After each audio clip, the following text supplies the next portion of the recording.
cutback is the first maneuver you should learn in surfing, and it's a bit of an underrated move. It sort of gets superseded by other stuff. But the cutback, it's classy, it's a style statement, it's a repositioning maneuver. It's more of a long drawn out arcing sort of turn rather than a fast snapping turn. But the cutback is really going to help you on your progression towards doing those bottom turns and those snapping turns, because the basic fundamental body mechanics are pretty much the same. So first of all, when should you do a cutback? And you want to do a cutback when you've moved away from the breaking part of the wave, the whitewater part of the wave. And you can see that this wave in front of you is getting fat, it's fizzling out, it's dying out. That is when you want to start your cutback. And I've divided the cutback into 4 key stages. Stage 1 is look up. So I'm assuming that you're at that level with your surfing where you can sort of pop up and you can trim along this mid-height point of the wave here. And what you want to do from there is look up and take your board up to that top third of the wave. Stage 2 is get low. So push your knees down, compress down. You don't want to be standing up really straight because your board will not respond to you. You can put a little bit of extra weight in the back foot, but not too much though, because remember we're at quite a fat part of the wave, so we don't want to stall and lose the wave.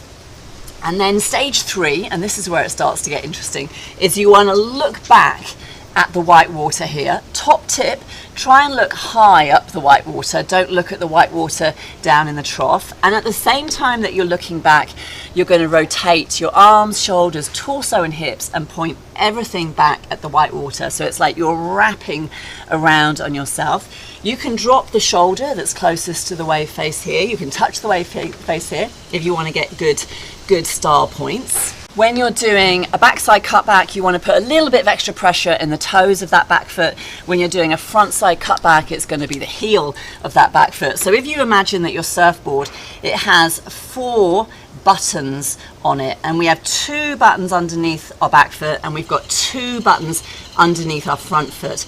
And I'm a goofy footer, so when I'm doing a backside cutback, I'm going to be pressing on this button. When it's a frontside cutback, I'm going to be pressing on this button here. So that's why we go on so much about getting good foot placement, so that you can make sure that you can access all those buttons. I like to imagine there's a grape under that part of the foot, and I've got to squish the grape.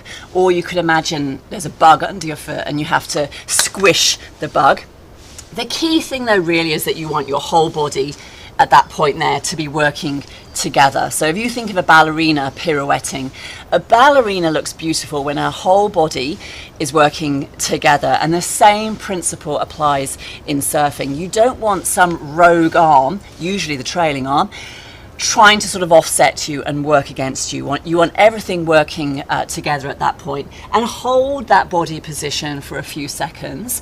It's often called the T-shape position because you make a letter T with your body, and it's a really nice moment. You sort of feel like an eagle and you're got your wings out and you're flying around, so you can really enjoy that part there.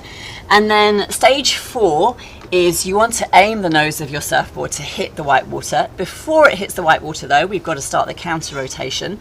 So you do that by looking back along the line of the wave in your original direction, rotating arms, shoulders, torso and hips back down the line.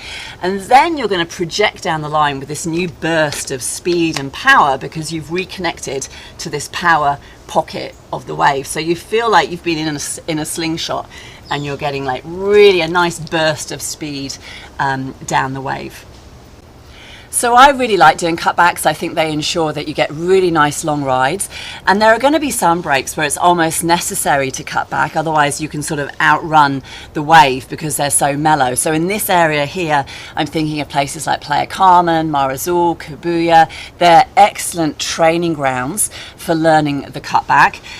When you're learning, you're probably going to find the backside cutback is a lot easier because you're sort of facing that way down the wave. Front side is harder because we all have less rotation when we're making a change of direction from front side, and we're looking over the shoulder as well. So I like to imagine, you know, if you think of a dog chasing its tail, I try to emulate that. It's almost like I'm looking for my tailbone as I do that frontside cutback. And I tell myself to see my watch as well, so that this arm is also behaving itself. And you can practice this movement on dry land. Maybe if you're at the beach, put your front foot up on a log, or if you're at home, put your front foot up on a low chair, and just practice that idea of wrapping around your body and hold that position as well. Get that position into your muscle memory, and then I think you'll find it a lot easier to apply it on the wave face when you need it. And often, if you're a beginner and you don't feel confident enough to make those turns on the wave face here, what I'll often say to people is, okay, pop up, go right, but when the wave ends, I want you to do a big turn to the left, or pop up, go left. When the wave ends, do a big turn to the right, because the wave is ending anyway. It doesn't matter if you screw it up.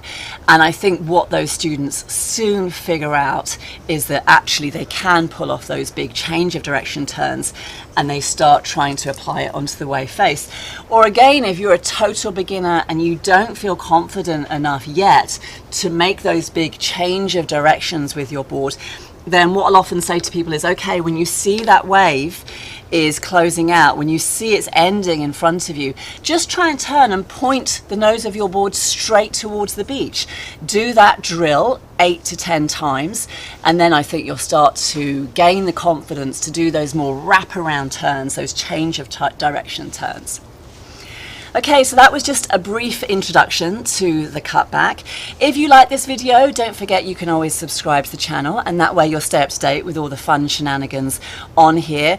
Also, if you want to find out more about the surfing and yoga retreats right here in Costa Rica, then check out the website, puravidaadventures.com.